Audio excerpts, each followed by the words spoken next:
Hi everyone, and welcome again to my audiovisual channel. I am Gabriela Handal, a draftsman and the host of the show, A Conversation About Art.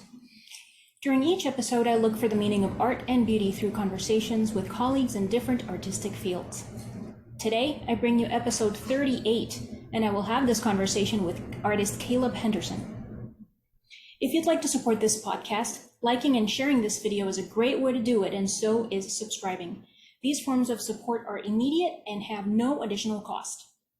If you want to give me money, it is absolutely always welcome, and you can do so by purchasing my drawings directly from my website, buying stuff I make from eBay, buying prints of my drawings, or leaving me a tip. The links for these things are in the show notes.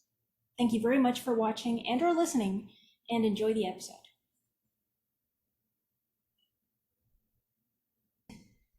All right. Caleb Henderson, welcome to my podcast, A Conversation About Art. You are episode 38. Please tell our listeners and viewers who you are and what you do. Thank you, Gabriela. Thanks for the invite. It is nice to be here.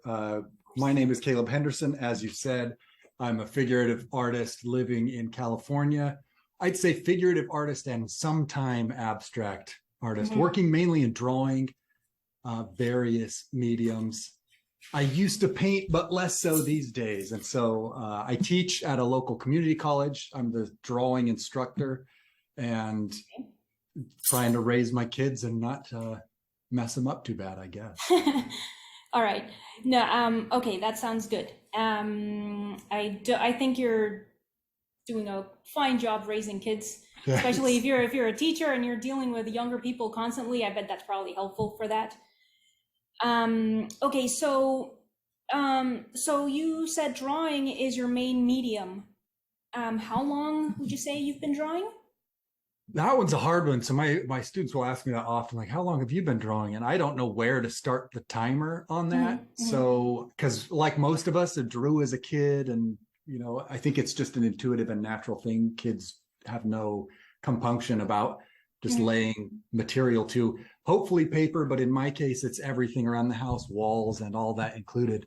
I was very much in the same vein, and it just never, I think I got enough positive attention about it as a kid that it never dropped off as something that I enjoyed and did.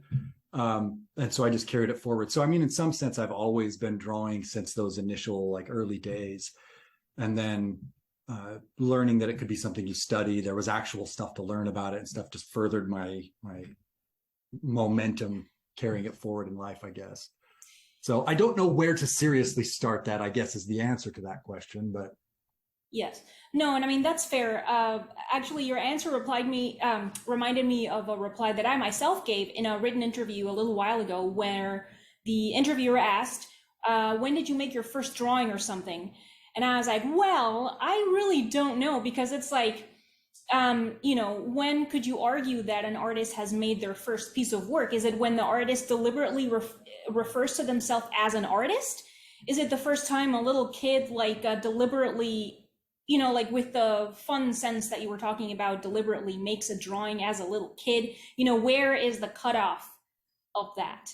So, all right, so would you say in that case, going off from that, would you say in that case that there's a difference between when you were drawing just for funsies because it was encouraged as a kid versus when you were doing it arguably more seriously? Is there a moment where you you called yourself an artist? Because, for example, also, that's another thing.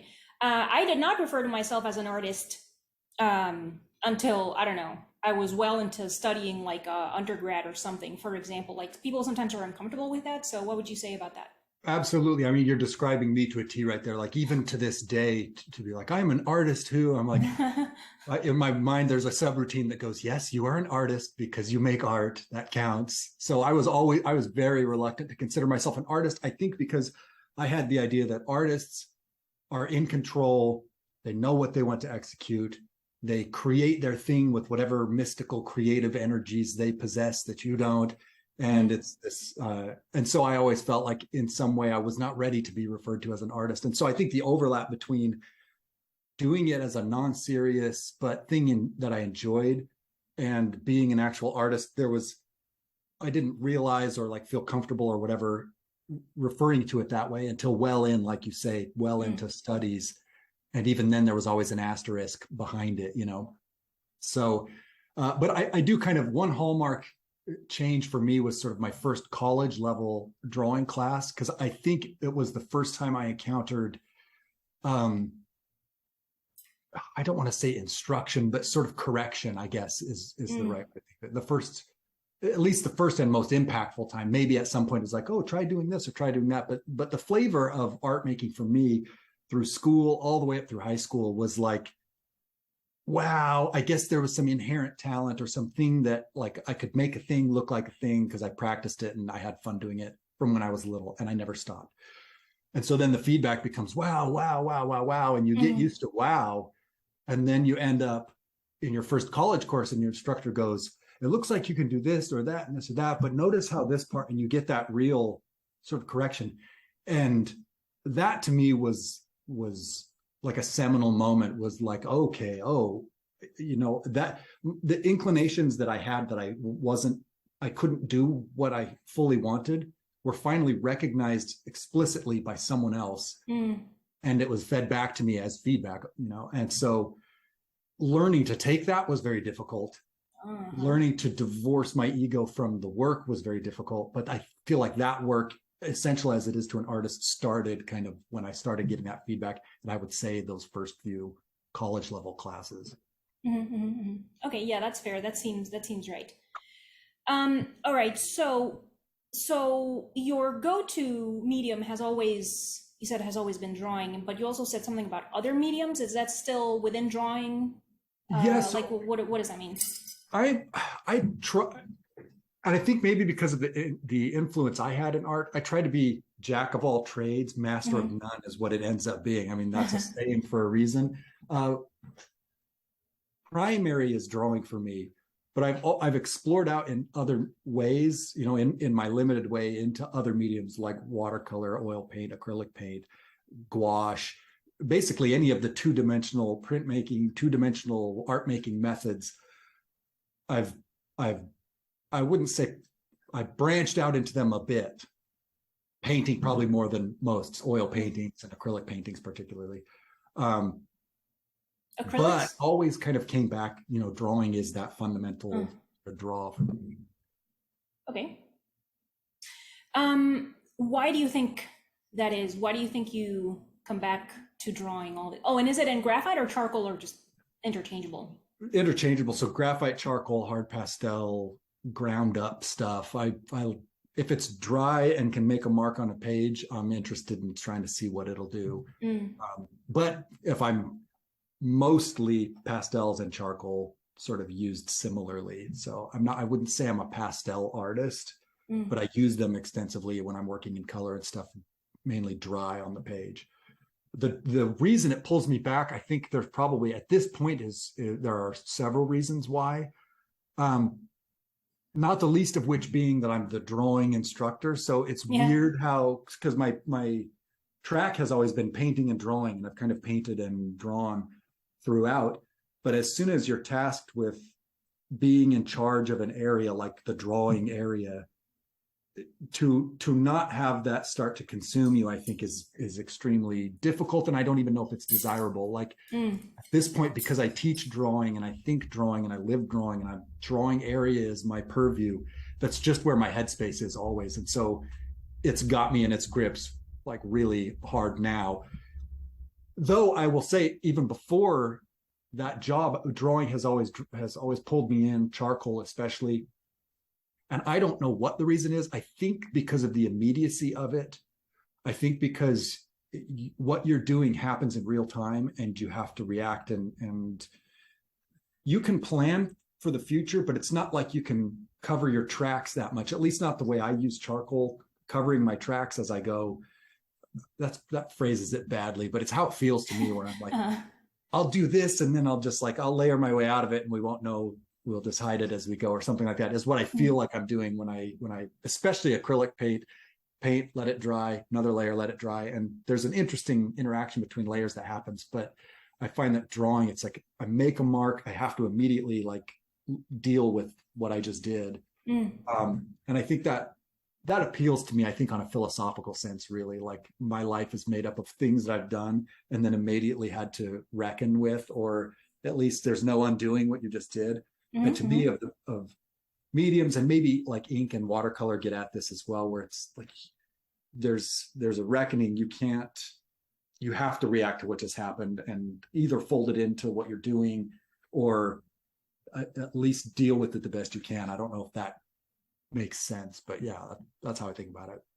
Okay. No, yeah, it reminded me of, I mean, it makes me think also of like having to teach and having to educate children, because it's like the same thing that you just said, where you do something and you kind of can't undo it.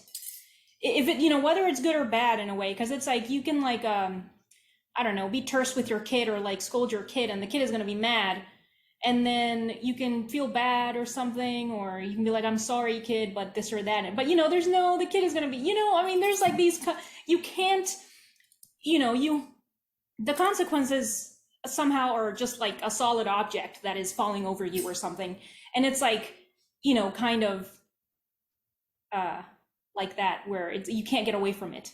Yeah, and you don't know, like this is something that I deal with, and you don't know what's going to land and how it's going to land. And so, Mm, like you say, as a teacher, and this is where I think it's like one offhanded way of phrasing a thing could form like a fundamental axiom for someone's drawing practice without yeah, your knowledge or consent, yeah, yeah, where it's like for the longest time I was like, I cannot touch the paper with my fingers.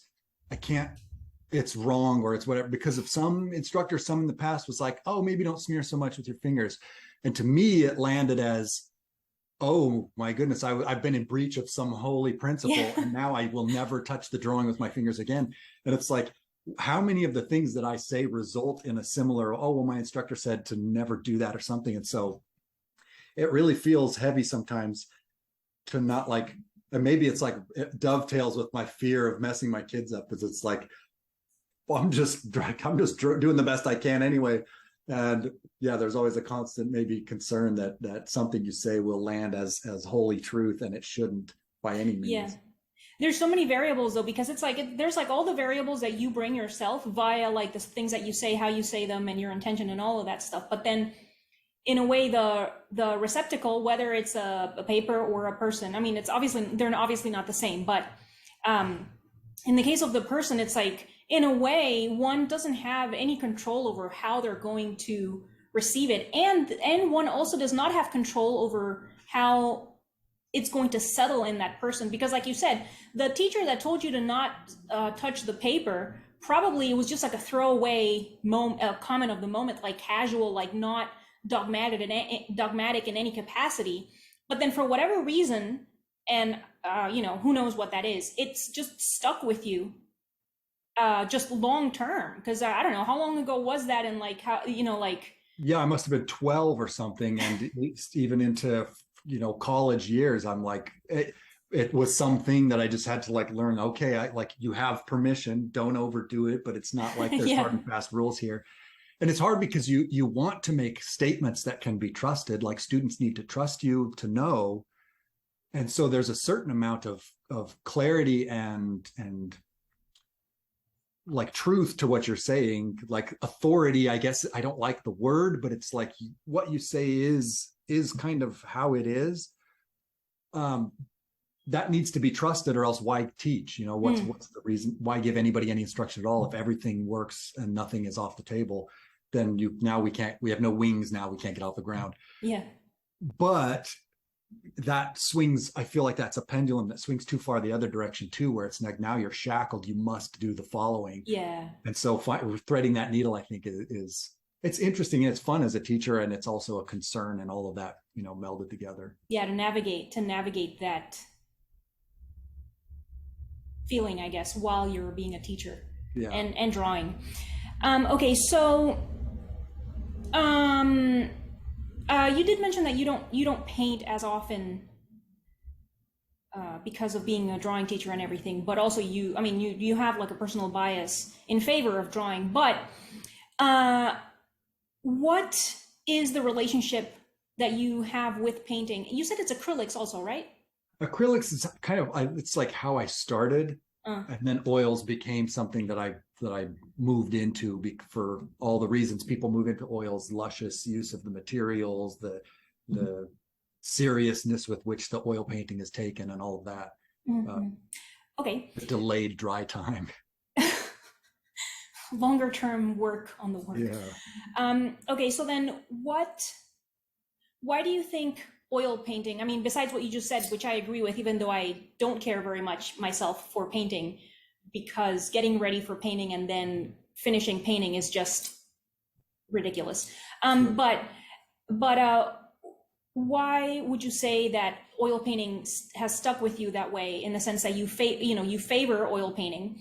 And then when you do an oil painting, why do you think that you turn to oil painting versus drawing in that case? Like what kind of stuff do you say with oil painting when you choose to oil paint that you feel you cannot say, or that you want to say in the painting language rather than in the drawing language? Yeah, I don't know. And I'm not sure if I'm not sure I would say that I can do, and this is almost surely a fault of like a lack of comfort with the medium. I'm not sure that there's stuff that I would say in oil paint that I couldn't say in drawing medium. I think that's how much drawing has got a hold of me, is that for what I'm saying and what I want to do, the creativity of it is how to get drawing to do the thing I want to do. And it doesn't usually become a matter of like, I can't do this in drawing, I need to move to painting. A lot of it becomes, I want to do something that's, one, when I paint, especially in oil paint, I tap into my non-free self, I guess, if I have to describe it. The self that meticulously like does layer one and make sure and then let it cure and then comes in and just very, very, I don't feel as open and free. Like alla prima style painting is not my strength. And in my drawing practice, I feel like that's not all I do, but it's one of the fundamental things I do, is like immediacy. And I don't plan really laboriously up out of a drawing like I might out of a painting. And so I feel a sense of constraint when I start painting. But somewhere, and maybe it's just a conceit of the artist, is that I feel like I'm an artist, I must paint. And so yeah. I do love the consistency, the materials. I do love the texture and the material itself. And I think for those reasons, I'll go to painting, just to experience the material again. And then, but if I really, I'm thinking back to like works that I've done and things that I've done, and drawing just seems to do it for me every time. I think maybe I'm like stuck in as like a caveman. There's something really appealing to me of like burnt tree on dead tree, like the brute act of mark making with fire and paper, just fire and trees, and just like the rudimentary stuff, those inert ingredients feel much more primordial in drawing than they do in painting. I don't know if that gets at the question, but I think maybe that's why it's satisfying to me. I'm like a kid making mud pies or something. Yeah, okay. No, I can see that. That definitely makes sense. I personally, because I've heard that mentioned before about the I'm not sure what word to use, but it has like the primeval or like primitive or something, as people. I have heard charcoal and paper related to those things, because we effectively have been doing it for a very long time, practically, arguably since the beginning. And I mean humanity, like our species and everything. Why are we not sick of it yet? I don't know. That's the question. That's a good question. Why do we keep doing it? And yeah, I definitely also the interaction with the drawing and effectively with charcoal drawings as well, because I mean, I don't have as much experience with charcoal. It's relatively new since I started using it when I was in the academy. So there's definitely something about the charcoal and the paper, or whatever surface you're using the charcoal on, like the burnt stick on, that your hand gets dirty, and you make the mark either with a hand or with the burnt stick, and it's like there's I'm standing and you're going back and forth.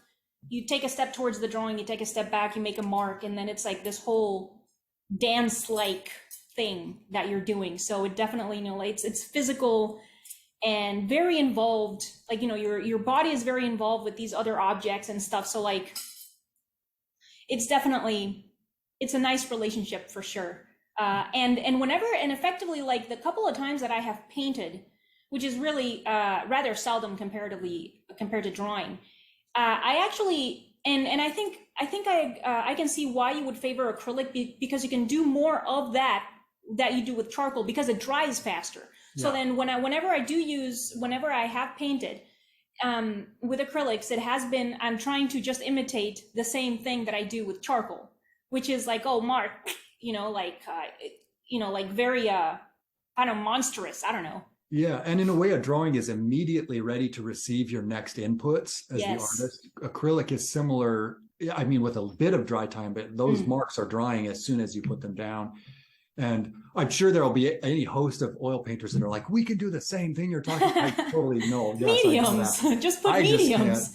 But yeah, it's like, I think there's something about like, as soon as I do a thing, I can do another thing about drawing that really is, it's one of the things that I enjoy, because then I get to see it.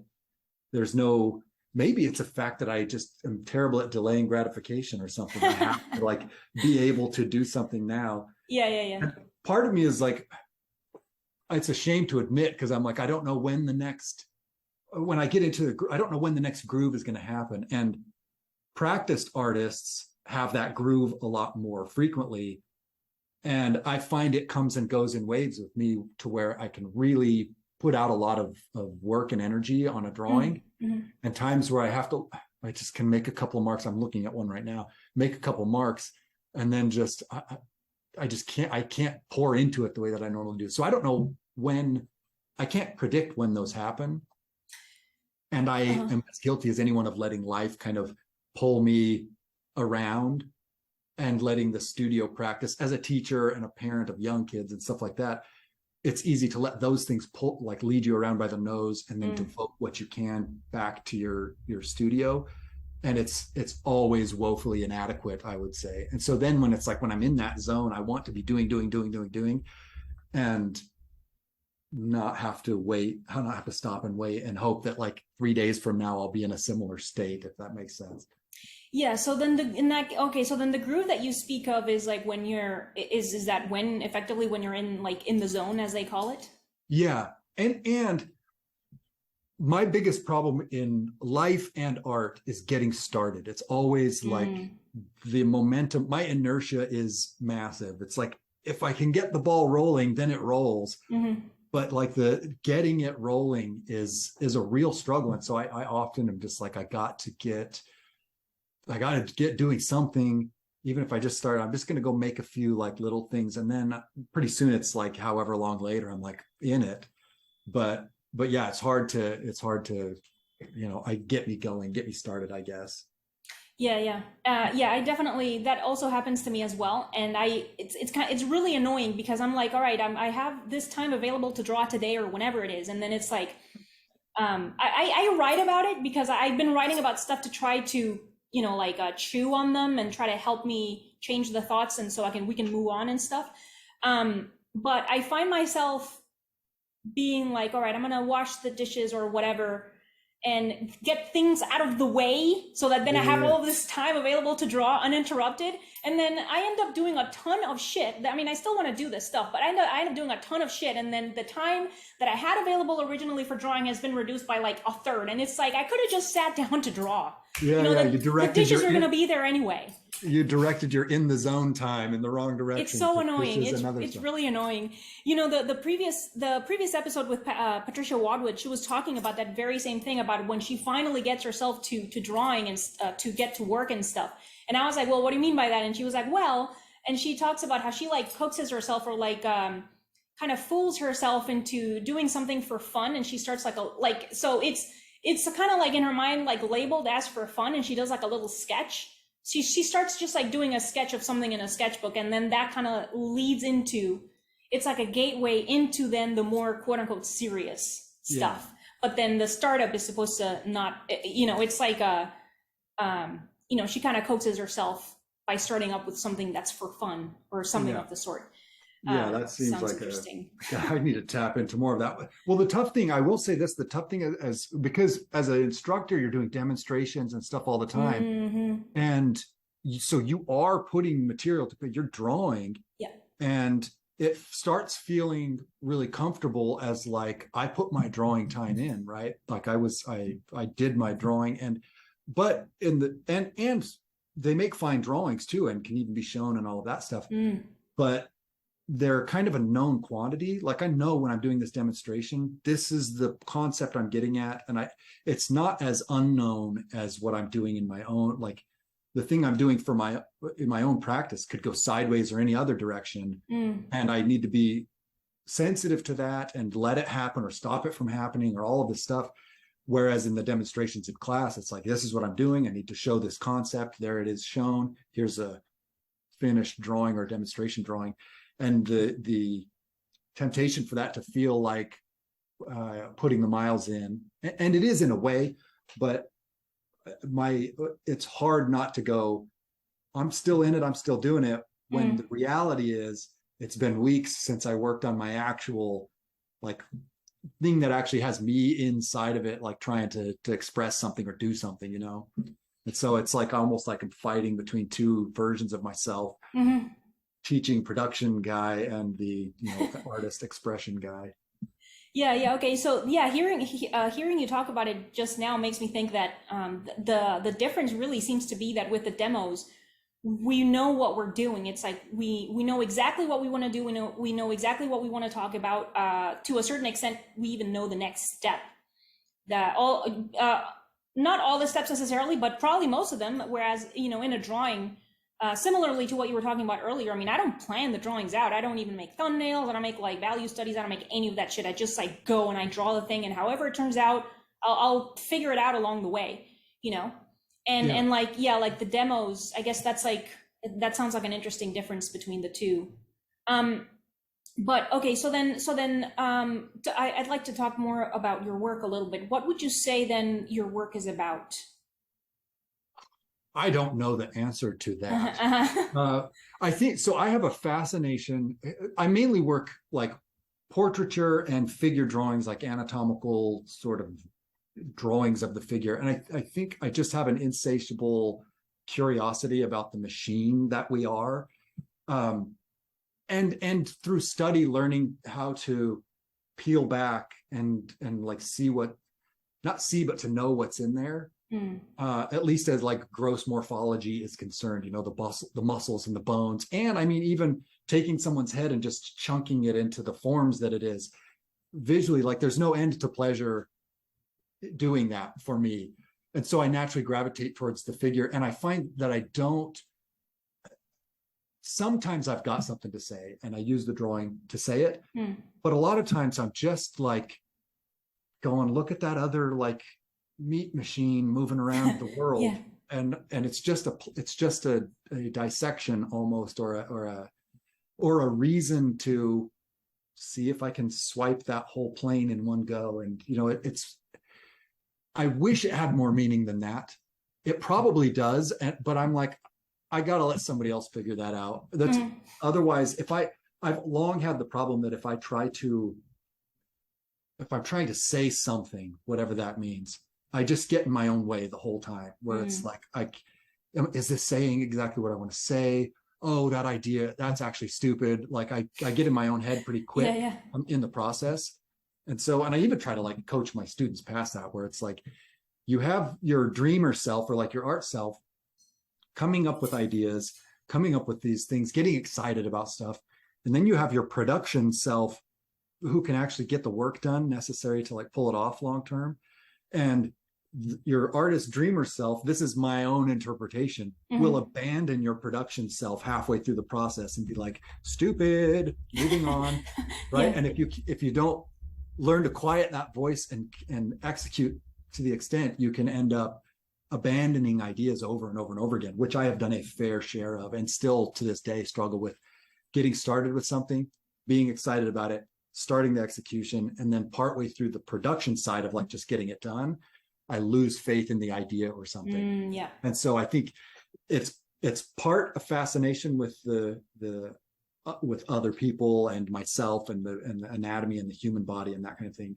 But I'd be lying if I said I wasn't hiding behind that a little bit, a tendency to abandon ideas and to feel like what once was a creative good idea actually doesn't materialize and isn't actually a good idea, and sort of abandoning myself, I guess. Yeah, no,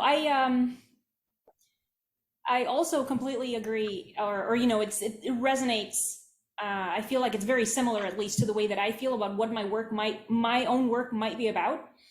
And it's funny because like not that long ago, I rewrote my statement and I remade my website and everything. And I was like, I want to write a really long statement, and I wrote a long ass statement and everything. But it's like, all right, well then what is my work about? And it's like, well, you know, it's about the figure and it's about drawing, and that's kind of it. So it's like, what, you know, how can I develop those two ideas? And it's really basically what you're talking about. And I mean, I don't think work being about the figure is like trite or meaningless or anything of that sort, because that's something else that we have been doing for very long, and it's for good reason, because it's like, you know, even with all the whatever science you want to talk about or whatever it is, we continue to be pretty ignorant about the body, and you know, not, you know, and for whatever, I heard it was like Descartes who made the unfortunate division between mind and body.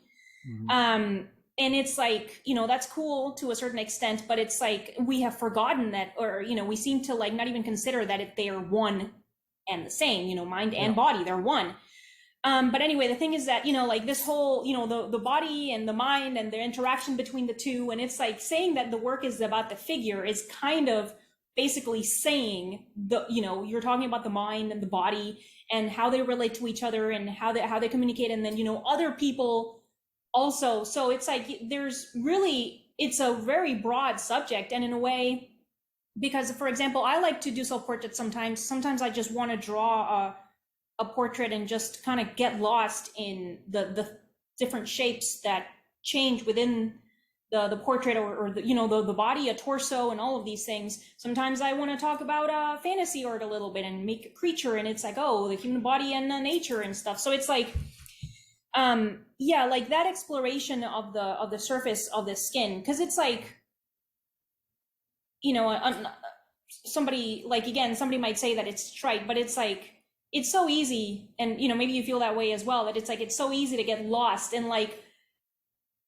a line, a little groove of skin becoming like a shadow, or like a change in the tone of the skin, and it's like, oh, this the face skin now becomes lip skin, and then it's teeth, and then it's eyebrow, and I don't know. And so like drawing those changes and conveying like the surface, like the landscape of the body is like, yeah, you're going for a hike. You're exploring, yeah. and it's the topology becomes this landscape Yes. that you get to go explore around. And when I work abstractly, which I do occasionally as kind of like a break, because I'm really interested in sort of taming chaos, I guess. It's very much in that vein where it's making a chaotic mess, almost like Rorschach style. And now can I impose order on this, and finding, oh, this looks like a cast shadow there, and this thing wraps around that. It's a cross contour over to this. And it's just endlessly, I get to go on the same journey that a viewer might go on, where it's like, I don't know what's happening next.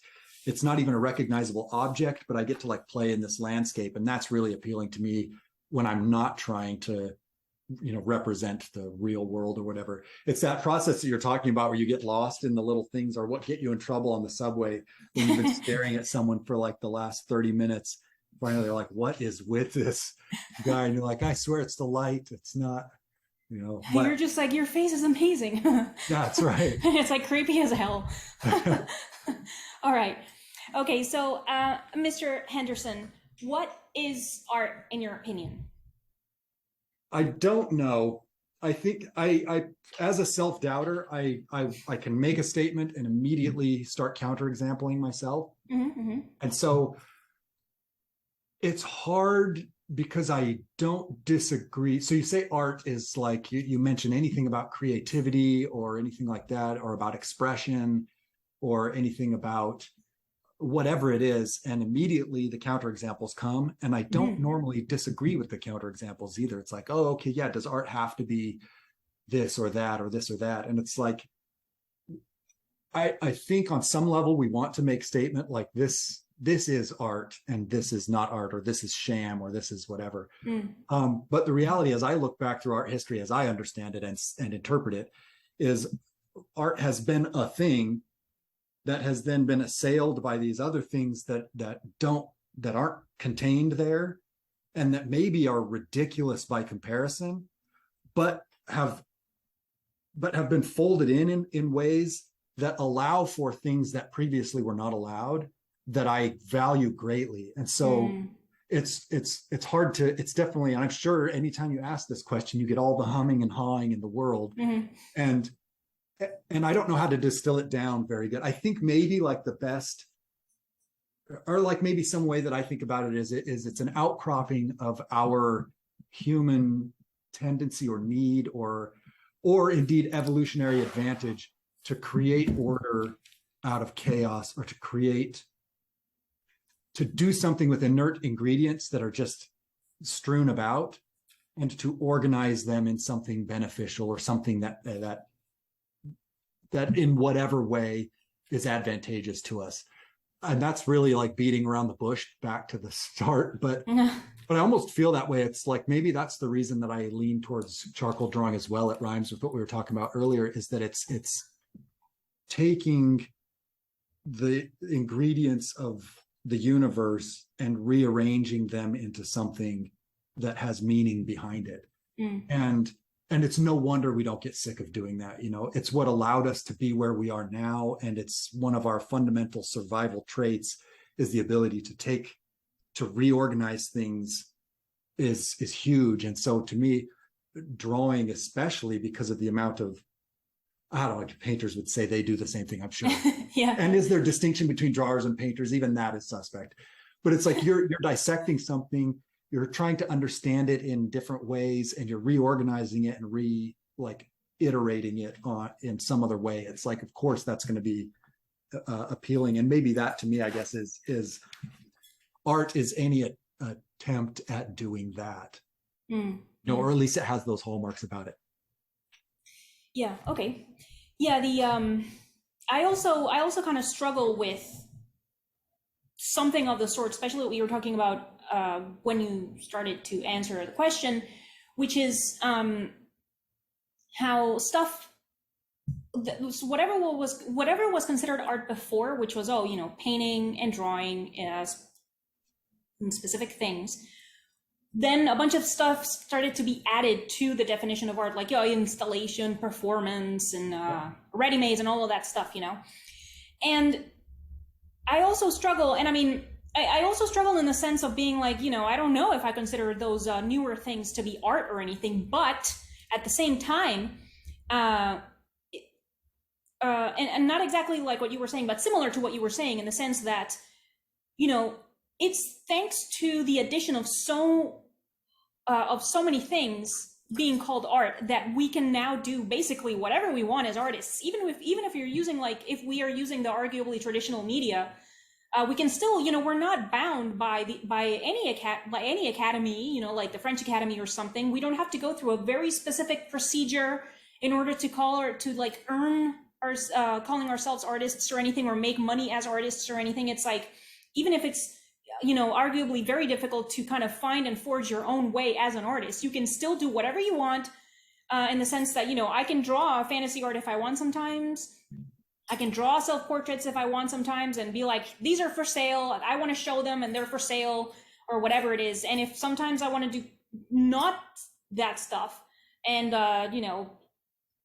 just also effectively do ready-mades in a way, and found things and make magnets for the refrigerator or something, I can still do that, and still, it's like kind of like this trade-off of something.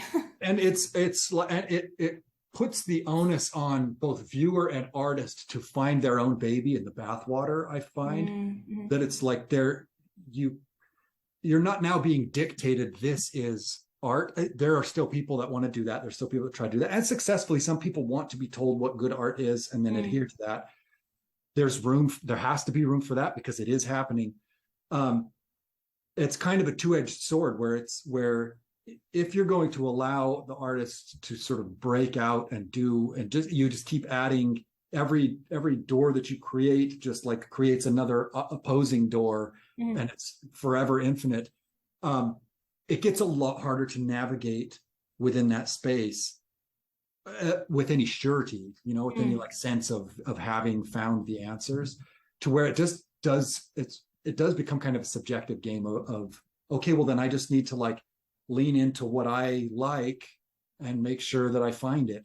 And maybe that's not so good either. Maybe like you should be forced away from the things that you like and experience things that you don't like in order to grow or whatever. And in some sense, it's like a kid in a candy store where there's so many options. It's like, what do I want to do? Well, if I'm 400 years ago, there's like a limit, there's like a set of things that I can do, and I can just like pour my every energy into them. And the creativity comes from working within those constraints. And I do believe that creativity is a response to constraint. So when you blow the constraints away, where's the creativity? It's easy for myths like, flashes of inspiration and the artist genius to take over. And I can't bring the two into harmony with myself, because there's so many things about artists these days that there are artists that I love that are doing things that wouldn't have been allowed under harsher definitions of art. Yeah. But if we're going to broaden the definition of art, we have to expect some bathwater. We have to expect some things that we don't like to make it through that door as well. And I've gotten comfortable with the fact that anything that I see that I'm like, what like unbelievable, it gets to be a reminder to me of what my biases are, and a reminder that this comes in the door too when that other thing that you like that's out there comes in. And there will be other people that this thing that I dismiss as like, I know I have a bias towards craft and focused effort, so I need my artists to spend material time getting dirty and focusing and spending time with the thing. So ready-mades are rough on me. Things that are more conceptual, that are saying something at the expense of the craft and the making of the thing, are tough on me. But I get to remember that that's sort of my bend. And it took me a while to, especially through grad school, because my grad school was an exercise in learning how to be okay with what my biases were. Because you get to grad school and now it's like, everyone's like, that is a beautiful drawing. What else? And you're like, what do you mean, what else? And you find that you're on your heels trying to defend what you thought of as art making itself is called into question. And I spent a decent amount of time feeling like, am I some kind of like imposter that I like, but it was good because by the end, it's like, no, I had to like dig down and realize that at the bottom of myself is fascination with the physical experience, a deep and I hope humble respect for the natural world and the order therein, and the endless facts and things that there are to learn.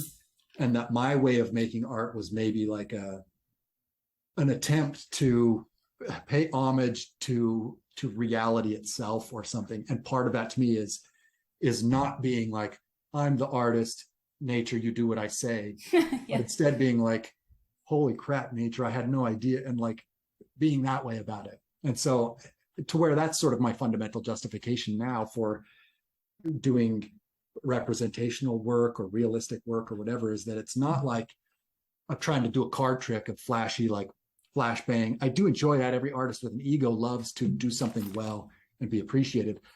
But even more than that, for me, it's getting to know my world just a little bit better in the brief time that my consciousness has to absorb what's happening. That maybe distill it down to that. Yeah. No, I like that a lot. The aspect of there not being any rules, or there seeming to not be any rules, and that making things somehow more difficult, really reminds me of a lecture by a clinical psychologist named Jordan Peterson that I was listening to. He was also a teacher, and he said that he would like do this exercise with his students to like illustrate the point of rules. So the exercise was that he would just like pick a kid that he in the class, and he would be like, all right, let's play a game. And the kid is like, okay, let's play a game. And so then Jordan would just be like, all right, your move. And the kid is just like, what do you mean my move? yeah. So because no rules have been established. So it's like, that's the problem with chaos, you know, that it's like overwhelmingly daunting. And it's like, all right, I'm an artist. I can do absolutely whatever I want. What do I do then? You know? Yeah. So there, I wonder if the presence of any sort of rules, because, so for example, like for me, I am only just now, you know, with the start of the podcast and everything, I'm just like, all right, for myself, and like similarly to what you were saying in a way, coming to terms with accepting that I don't like certain aspects of art, and I don't accept certain things that are referred to as art. I do not accept them as art. You know, because I just feel like I kind of put up with them for long enough, and it's like, I don't feel like my drawings should have to like fight with them. I don't feel like they deserve to fight with my drawings, you know? I feel like they're beneath my drawings in a way. And it's like, so like just now I'm like, all right, so it's like I'm choosing to kind of form this idea of art that isn't resentfully postmodernist, you know? Yeah, the difficulty when you land there too is that you will find there are plenty of people who are like 100% on board. They're like, yep, me too, core. And then there's that counterexample crew that's like, okay, but not you and us over here. You know, it's like you can't do one without the other happening. And that's like, I find it's hard to, because I'm in a similar way. I can't, it's hard for me to say that's not art to just about anything. If an artist claims it's art, first off, if a person claims to be an artist, then you are. If a person claims something is art, then it is. Great. So that's out of the way. Now I'm going to talk about what I value as art that speaks to me, and reasons that I think certain art is valuable, again, for me versus not. And the conversation has shifted to where now maybe we don't even have to talk about what is art. And instead we can get down to the meat of like, what are hallmarks of art that is effective or good, or whatever verbiage you want to use with it. What are the characteristics of that art? And that's going to be based on our biases and based on our things. And maybe the wind will be such that I'm in the minority with what I value, but you know what? I have a reason why I value it. And so I'm happy to be here in the minority wind if that's where I end up. And then maybe my sentiments will have bigger sway later, or did in the past, but it'll come back. Who knows? I think a lot of effort maybe is wasted trying to like settle the question of does this or that get to be art. And maybe there's value there. Maybe art does need to mean something more than just anything and everything, because as soon as you encapsulate everything with a definition, you've rendered the word useless and meaningless. Yeah. So is that where we're at with art? Maybe the end of art is already upon us, you know, and we need new terms to talk about maybe the specifics of what we're doing, you know. I don't know. Maybe it's so hard. Yeah, it is very difficult. Yeah, I mean, I've mentioned it in previous episodes. I'm not necessarily looking for like a dictionary definition of art, like, you know, the 2-3 sentences or like 2-3 versions, possible definitions of it. But I don't know. I still wanna see what I can find regarding the subject. I think it's worth chewing on for sure. Oh, for sure. Yeah. Absolutely. Yeah, it's just like, I don't know, like the declaration that something is art is like the brass, the audacity. It's like, yeah, the audacity. It's like, you know who else did that? God, when he was making the world. It's like, well, I pronounce it good. Yeah, I declare the art. You know, it's like, well, to my sorry attempt at a definition of art is like, so organizing chaos into order. It's like, so a house, I maybe a builder would say a house is art. Maybe a little Yeah. mound of dirt, is that art? I guess, like it's not a great, it doesn't have a whole lot of power, that definition.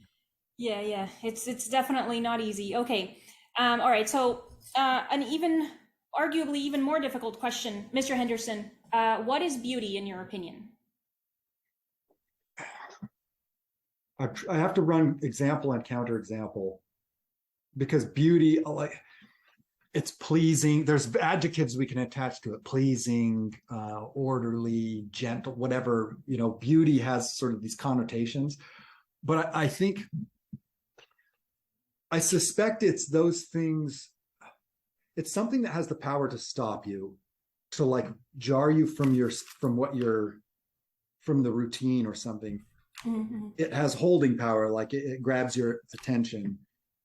Um, but so, and I think this is definitely even more so maybe than art is the subjective term that we're looking at, because beauty to one person obviously is not going to be beauty to another person.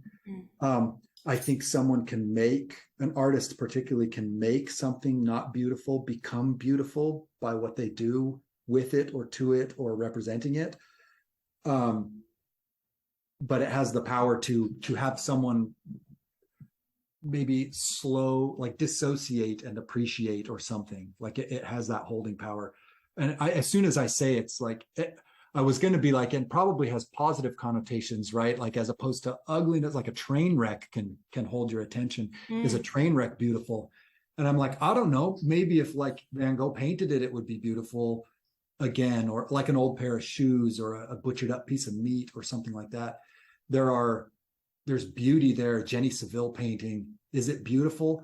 They're repulsive as all get out and mesmerizing at the same time, and beautiful when you get up and see the marks dissolve and that kind of stuff into like the chaos that resolves into something recognizable. So I don't know. I'm full of I don't knows. This is my self-doubt. I don't know what beauty is. I know that if I can call anything beautiful, it's that which can slow me down and have me and give me a moment and break me away from myself for a moment, I guess. And that takes in pleasant and unpleasant, I would think. Mm-hmm. There is beauty in pain sometimes. There's beauty in dissolution sometimes, a rotting thing. There's a certain, for me, I would say, maybe another person would find it just purely revolting and whatever. But yeah, I think that's probably the best I can do at getting at the idea is that idea. I don't think it's always pleasant. I don't think it's always satisfying. I think there's beauty in having to accept the mistakes as well. I think there are mediums that really force you to do that, like drawing in ink with no preparatory anything. Silver point is one, as you're aware. Anything where watercolor can be like that to a degree I talked about this a little bit earlier. Maybe in drawing though, I said I don't hide my tracks. I think I still do in charcoal drawing, but there are some things where you have to accept the mistakes. You have to accept what you did and fold it into the story, or risk coming apart at the seams or something, And I think that whole idea is beautiful because it rhymes so much with our experience, time being what it is. You can't go back and undo things that are done. You can only continue the navigation and hope that you can fold whatever it was in. Maybe it was a beneficial thing, maybe it wasn't. You have to fold everything that happens into your story. And so I think maybe my most sincere moments with beauty have that built into them. If I'm to wax profound, probably more so than I should. No, I like that a lot. And it definitely, I feel like something of the sort has been mentioned in previous episodes that, and I mean, that's one of the things for which the podcast has resulted very useful, because subjects start to emerge because it was mentioned in, I don't know, something was mentioned similarly in 5 episodes, for example, and it's like, oh, that's very interesting, and so that happens with different aspects. And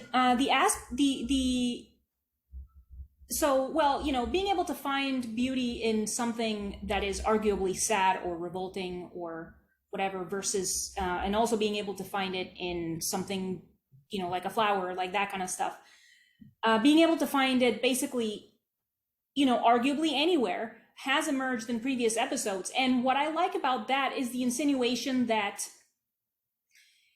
you can find beauty if you were deliberately looking for it.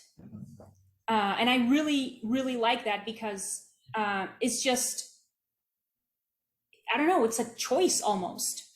Yeah. It's like a deliberate decision, basically, that you're like, sometimes, like you said, it can stop you because you found it by surprise.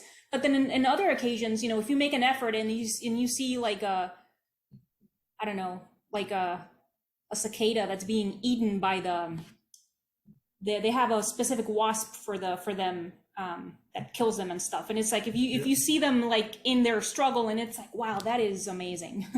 Yeah. And then to paint or draw that very thing, which I've also done before, like the underside of a pill bug with all of a bunch of legs and gross stuff. But to go in there and like exist in there for a while, you find what would want to repulse you becomes engrossing instead. And I think, like you say, it is very much a choice. And that's satisfying to me on more than just an artistic level, where it's that you are responsible for the flavor of your trip through the world, to a degree. And terrible things can happen and do happen. And there's nothing wrong with letting them be terrible for you. But also I feel like it's empowering to know that, and maybe this is spoken from someone who has not experienced enough terrible things, but I think we've all experienced enough of it, is that you can decide how it goes, basically. And there's something about that that's really nice. And you can, like you say, you can find the beauty in things that shouldn't be beautiful. You can find the meaning's a bad word, but maybe just like an appreciation for some aspect. Boy bands, I hate them. And I appreciate them anyway. Yeah. Probably, like, on what level? I'd have to do some mental work to figure out on what level. But there's certainly an interesting phenomenon, and it's crazy to think of the dynamics and things that play. I mean, you can get there if you can step away from like the what has to be and look at things from a slightly different angle. And I think it's important to have that power as an artist. And I think, it probably comes up all in the podcast a lot when you ask people what beauty is. Those two questions, when I saw them, it's just like the hemming and hawing and the beating around the bush that I'm tempted to do is insurmountable. I can't. And so, of course, it's always going to be, it's what you make it and all of that. But anyway, I don't know. I think any attempt to come to consensus on what beauty is doomed. But fruitful discussions can be had, and can remind you that that there's beauty to be found where you might not look, or where I might not look, just anywhere. And maybe the real reminder is just to stop and like look for it, stop and allow it to be, rather than whatever the alternative is, be in zombie mode. Yes. Okay. All right. Well, I like that a lot to begin the closure of the episode, because we have reached the 57-minute mark, okay. Mr. Henderson. So please tell, Caleb, please tell our viewers and listeners what you're up to lately. Is there any project that you're excited about, where your work can be found? Anything else you want to add? If you want, you can Instagram. My Instagram is @CalebHend. You can follow that. It's just a spattering of whatever I happen to do. It's class demos, color play stuff, actual, like, more invested art pieces here and there. It's just a scatter shot. As an instructor, I feel like I've got the latitude to just have my Instagram be a hot mess. And so that's what it's, be able to see whatever I'm up to, good, bad, and ugly. Our semester just started, so I'm in the thick of teaching. My schedule's crazy. I've got more classes than I should right now. but it's fun. I guess it keeps me alive and keeps me going. I'm working on a piece right now that tries to uh, incorporate and deal with some recent personal tragedy uh, that's just been somewhat flooring that you're well aware of. Um, I'm not trying to be obtuse for viewers and listeners, but anyway, I had a suicide in the family last year, and someone I was rather close to, and so parsing that and figuring out and seeing if I can pull off a piece that discusses it or at least obliquely gets at it without getting in my own way, like I talked about. Uh, that's what I'm currently in the process of trying to get to its completion point. Um, Outside of the demonstrations and all the other stuff I'm doing for classes. So that's pretty much, I recently got back from a study abroad in Italy. We went to Florence for 3 weeks, which was delightful to go. It was my first time in Florence. So it was fantastic to go and just like be, and we had so many things planned, and to see everything and be exhausted and overwhelmed it was a treat. I can't wait to get back. Absent the responsibilities, I'll say. If I go back unencumbered, it'll be even better. Yeah, I bet that was probably intoxicating to see like all of those, I don't know, like all of those treasures, just like, because that's one of the things that I think is just insane about Italy, that it's like, it's just out on the street, Oh, alarming. just on the sidewalk. Yep. Like nothing. You roll in because you've seen it in picture form and everything else. You've built a wall around it in your mind. And then when you go, you're like, it's just, there it is. Yeah, like a kiosk. Some of them have like had literal food. walls built around them. But others, it's like you walk into a room and you're like, that's the actual thing. Yeah. And I get to like get up close enough to make the guards nervous and see like the actual, like there's the flip of paint that so and so did all that time ago. And I'm like, you get to play that video for yourself. If you can dissect the marks, you just sit there. Like I spend half of my time looking obliquely at stuff just to like see, oh, there's this, like to try not to recreate the process, but kind of, to like be in on the fact that it's not just an image, but it's a thing too, an object too. Yeah. It's like a sculpture. Yeah, it's like reading a letter too, almost like, yes, there's the actual hands. Like my grandpa's hand did that when he was 27, and now it's like 70 years later, and it's like there it is. Something about that that is intoxicating, like you say. Yeah. It's kind of crazy. There's an artist in a previous episode referred to looking at old pieces of art, like that as time travel. Yeah. And I think that's really cool. I've repeated it a lot of times because it stuck with me, because it's like, wow, that is totally time travel. It's like your grandpa or the artist, they touched that thing with their hand and they breathed on it, and they were like this close with it, and I like, now I'm this close with it, and it's like, what? It's well, and having made art yourself, you can recreate like the maybe not like the environs, but the feeling of being there with the artwork you get to bring that to the table as an artist too. And so then you're almost in the studio, and maybe you don't have like a mental picture of everything that's going on, but that feeling of being involved in the making is irreplaceable. And one reason, if anybody is interested in why an artist might say you have to see it in person, or what that effect is, at least for me, where you see it in person, you're like, holy cow, it's like that, like you're with that person. That was the thing that they had their hands on and did, yes, in a way that a reproduction just simply can't be. Oh, for it sure. Makes me wonder it maybe makes me wonder with digital art, because there's so much beauty and so much unbelievable amazing things that happen digitally, but because of the medium, I have a hard time with feeling that studio presence. And maybe a digital artist wouldn't. Maybe a digital artist can feel it in a digital space the way I can't, because I don't do digital work that much. Maybe I hold to that hope. But it's like when you see the ones and zeros display the image, it's like, it's hard. It's hard for me, at least, because I'm so used to getting dirty. I don't know. No, it's difficult for me as well. And I actually have pending finding an entirely, an artist that does only digital work. Yeah. And be like, but what is it like, It'd be interesting to hear that. Yeah, Yeah, yeah. because I suspect there are insights that they have as a one who does that work that we, lay non-digital people Analog would. people. Yeah, we don't have as much access to because it's just we're unfamiliar with it. Yeah, yeah. And it's difficult for me to even imagine doing it. Because Yeah, because I keep, I'm trying to change the way that I see it. It's very difficult, but yeah, slowly, because it's just another medium at the end of the day. You know. right. Okay.